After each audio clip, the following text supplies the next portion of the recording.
Kisah kereta tua yang berjalan sendiri.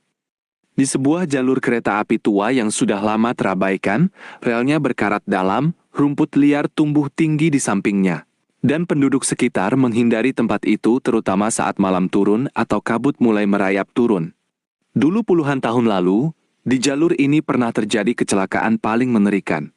Kereta penuh penumpang tergelincir hebat, jatuh ke tebing curam di tengah badai deras, dan hampir tak ada satupun yang selamat.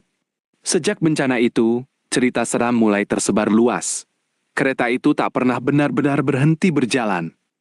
Suatu malam yang gelap tanpa bulan, seorang pemuda bernama Eka terpisah rombongan dan terpaksa lewat di dekat jalur tua itu. Angin berhembus dingin menusuk tulang. Suasana hening luar biasa. Sampai tiba-tiba tanah bergetar pelan dari kejauhan. Makin lama getaran makin kuat, disusul suara gemuruh besi berat yang mendekat. Lalu tampaklah ia, rangkaian kereta tua, kusam, penuh debu dan noda tanah lama, bergerak lurus di atas rel yang sudah rapuh itu berjalan sendiri. Tak ada lokomotif penggerak yang jelas, tak ada lampu sinyal terang, hanya cahaya pucat samar yang menakutkan. Saat melintas dekat, telinga Eka diserang beragam suara mengerikan. Tangisan panjang pilu yang tak berhenti, teriakan ketakutan dan kesakitan persis seperti saat kecelakaan dulu.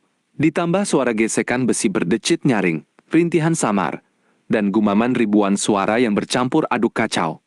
Jendela-jendelanya tertutup kabut tebal, namun terasa penuh bayangan yang terus menatap diam.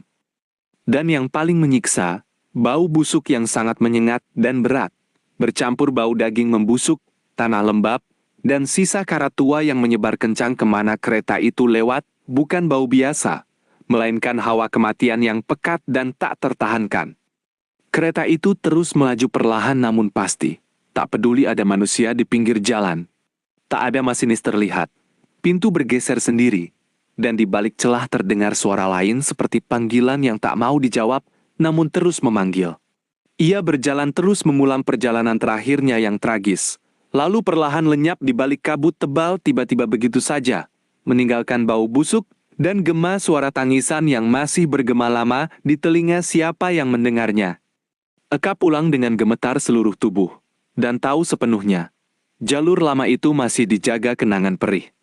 Kereta berjalan sendiri membawa penderitaan yang tak selesai, dan siapapun yang berani mendekat saat malam akan mendengar dan mencium betapa mengerikannya, terperangkap selamanya dalam waktu yang tak bergerak maju.